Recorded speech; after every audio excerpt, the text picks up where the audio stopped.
Jack and the Beanstalk. Once there was a boy named Jack who lived with his mother. They were very poor and had to sell their cow to get money for food. As he was taking the cow to market, Jack met an old man. "You won't get much money for such an old cow," he told Jack, "but I can give you something better than money for her. Magic beans." He held out his hand and showed Jack 5 speckled beans. Magic beans, thought Jack. They sound exciting. He gave the old man the cow and took the beans, thanking the man politely. Then he went home to his mother.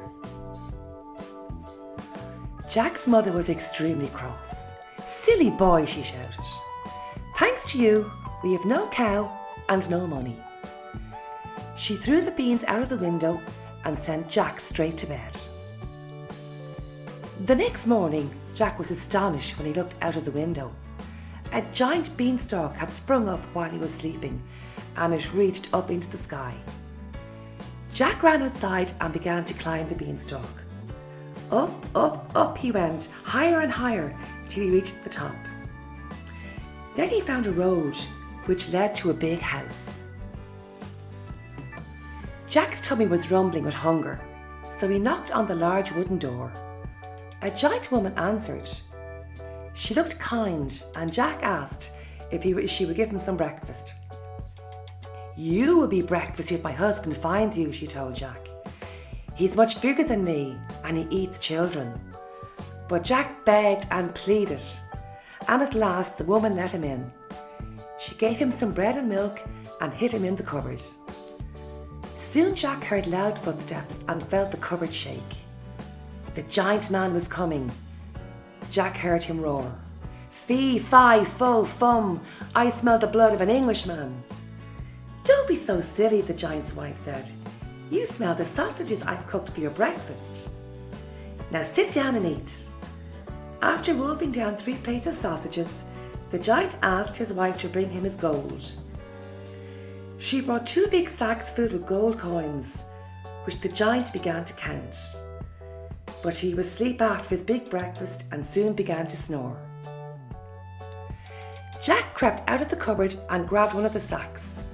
Then he rushed out of the house, along the road and straight down the beanstalk. Jack's mother was overjoyed to see him, and she was even happier when she saw the gold. They lived well while the money lasted. But after a year it had all been spent. Once again Jack and his mother had nothing to eat. "Don't worry, Mother," said Jack. "I'll just go back up the beanstalk to the giant's house." And so he did. Just as before, Jack knocked on the door and begged the giant's woman for something to eat. "Go away," she told him. "The last time you were here, a sack of gold disappeared. My husband was really cross." But once again Jack begged and pleaded, and at last she let him in. She gave him some bread and milk and hid him in the cupboard. Soon the giant stomped in, bellowing, "Fee, fi, fo, fum, I smell the blood of an Englishman." "Nonsense," said the giant's wife. "You smell the soup I've cooked for your lunch." Peeping through a crack in the cupboard door, Jack saw the giant slurp down a big barrel full of soup and heard him tell his wife, "Bring me my hen." She put a fat red hen on the table and the giant shouted, "Lay!" To Jack's amazement, the hen laid a golden egg. Jack waited until the giant was asleep. Then he jumped out and snatched the hen. Fast as lightning he dashed out of the house, along the road and down the beanstalk.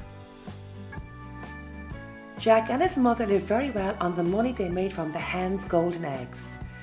But Jack wanted to climb the beanstalk one last time. He knew the giant's wife would not let him in again, so when she wasn't looking, he sneaked into the house and crawled into the cupboard. Before long, the giant came crashing in. "Fee, fi, fo, fum, I smell the blood of an Englishman," he thundered. "You smell the steaks I've cooked for your dinner," his wife said. And she put a platter of thick, juicy steaks in front of him. After gobbling up the steaks, the giant took out a golden harp and said, "Sing." The harp played a gentle lullaby, and soon the giant was fast asleep. Jack sprang out, took the harp and began to run. But the harp cried, "Master, master!" And the giant woke up. With a roar, he leapt up and ran after Jack. Holding the harp tightly, Jack ran for his life. And he scrambled down the beanstalk. He yelled, "Mother, mother, bring the axe." Jack took the axe and started to chop down the beanstalk. The giant quickly climbed back up the top before it snapped in two. That was the last time Jack saw him. With the hen and the harp, Jack and his mother were able to live happily ever after, and they were never hungry again.